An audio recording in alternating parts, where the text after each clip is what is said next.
घने और विशाल जंगल में सुबह का समय था।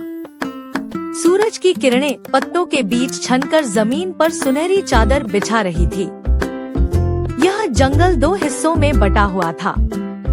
एक तरफ शेरों का साम्राज्य जहां शासन था भैरव सिंह का, और दूसरी तरफ भेड़ियों का इलाका जिसका नेता था रुद्रा।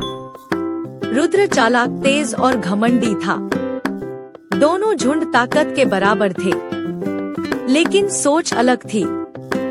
शेरों में साहस और न्याय था, जबकि भेड़ियों में चालाकी और स्वार्थ था। दिन बीतते गए, गर्मी बढ़ गई और जंगल की सबसे बड़ी नदी धीरे धीरे सूखने लगी। पानी बस एक छोटे तालाब में रह गया। ठहरो रुद्रा, यह जंगल हमारे इलाके में है, इसलिए यह पानी हमारा हुआ, और यह पानी हम अपने और अपने बच्चों के लिए बचा कर रखे हैं। इस पर तुम्हारा कोई हक नहीं। बेहतर होगा तुम यहाँ से चले जाओ। जंगल में किसी की दादागिरी नहीं होती है भैरव सिंह। यह जंगल हमारा भी है।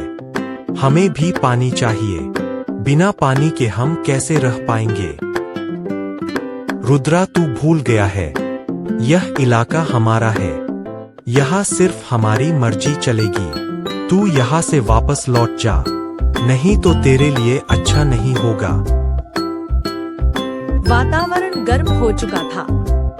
एक छोटी सी बात एक बहुत बड़े जंग का मोड़ ले रही थी। दोनों दलों में ज्यादा गुस्सा होने लगी। शेरों में साहस और न्याय था, जबकि भेड़ियों में क्रूरता भरी हुई थी। रात का अंधेरा छा चुका था।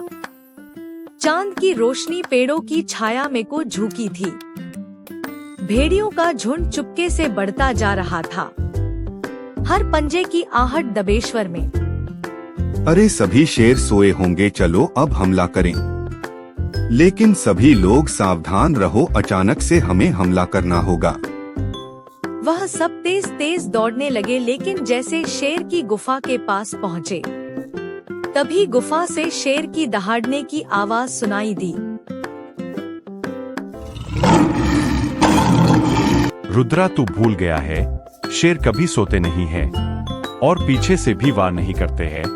तेरे अंदर दम है तो आगे से लड़के दिखा।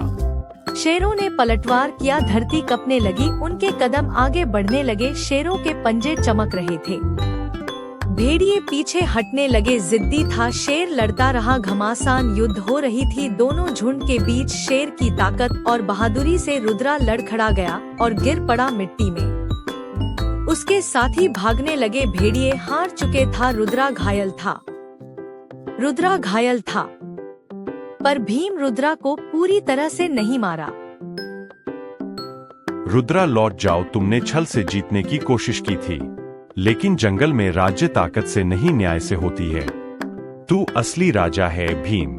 मैंने चालाकी से लड़के गलती की, मुझे माफ कर देना भीम। मैं शर्मिंदा हूँ, अब मैं किसी से छल कपट नहीं करूँगा। अब मैं यह जंगल छोड़कर जा रहा हूँ। रुद्र सिर झुकाकर चल दिया। रुद्र को सबक आ गया था, जंगल का नियम और जंगल का राज्य किस तरह से चलता है। उसकी टोली उसके पीछे पीछे चलने लगी। जंगल में फिर से सन्नाटा छा गया, लेकिन यह सन्नाटा शांति का था।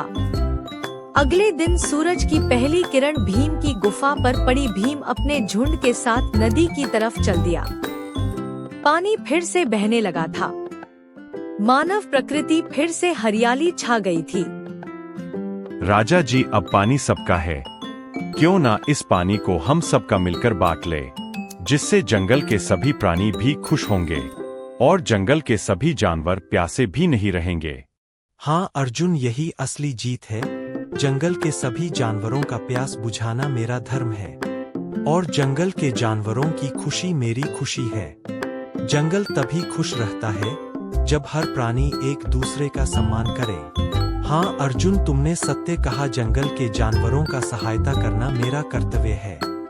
यह बात सुनकर जंगल के जानवर सभी खुश हो गए और फिर से अच्छे से रहने लगे।